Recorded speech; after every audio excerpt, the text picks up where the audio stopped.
But he talked about how the wretched of the earth, that capitalism had no answer for the 90% of the world's population who are poor and oppressed. And it was only socialism for them. He, he had so, he could say in so short, in fewer words, a concept that everyone was looking for. And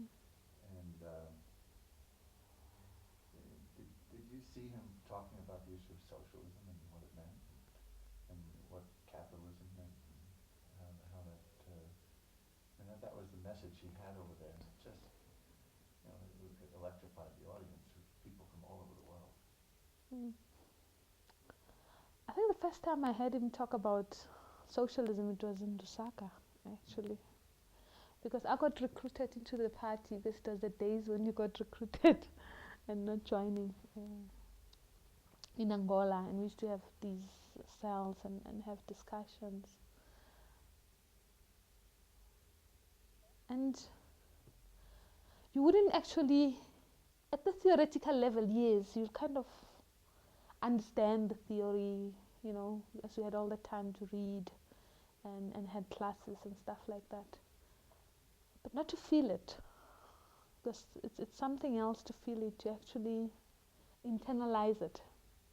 And it was when we had a discussion, I remember I used to stay underground in some place. It used to be the place where Comrade J.S. Soslova used to be regarded as an underground of the party. Then I would be fetched to go and see Comrade Chris. And we're talking general about theories of Marxism and da. And for the first time I had somebody talk about it in terms of the reality of South Africa, and where you feel you kind of can live it.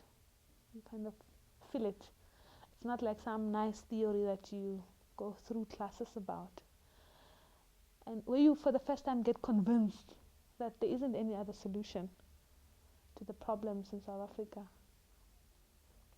Socialism is the solution. If you really have to deal with the problems at the core, you have to totally transform society into a socialist one.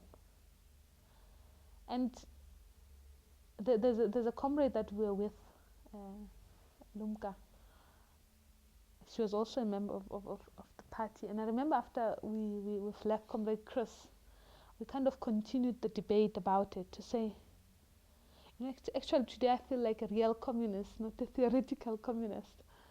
And you begin to not theorize about the issue, but to actually want to make it happen there and then. Yeah, I actually can remember. I can remember that discussion, and I think that's why when Comrade Chris was elected Secretary General of the party, is it Secretary General, General Secretary, Secretary General, General Secretary of the party, it transformed the party, radically.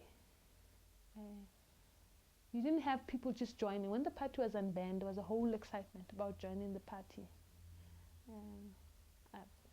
Largely because it was the underground thing, but also because everything else that was happening during the 80s, it was attributed to communists. So there was this curiosity about it, but not beyond. And thus people were attracted to the party because of wanting to know about this thing that, was giving the Boers nightmares, basically. But I think when Comrade Chris became the General Secretary of the party, people grew beyond that, beyond just curiosity. They could begin to appreciate that the party can take our country further than just resolving the immediate that we're dealing with.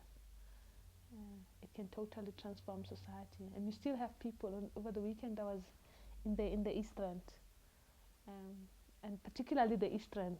There's a tendency to, at all times, referred to Comrade Chris. I was listening to one comrade who was talking about cadre development, and was making these references to Comrade Chris. I don't know about what meeting that Comrade Chris had referred about the importance of cadre development, that if the party has to focus, if party can do something and do it well, one of its focuses is to make sure that it builds cadreship, not only for the party, but for the alliance. Because only the party has the capacity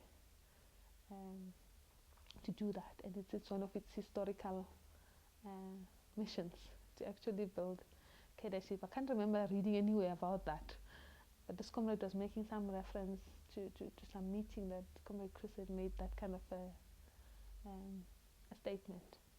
And I guess a number of people and their relationship to the party has to do with the fact that Comrade Chris was one of the few people who could actually explain difficult things and make them real, and make you want to kind of get involved, enable you to internalize those things.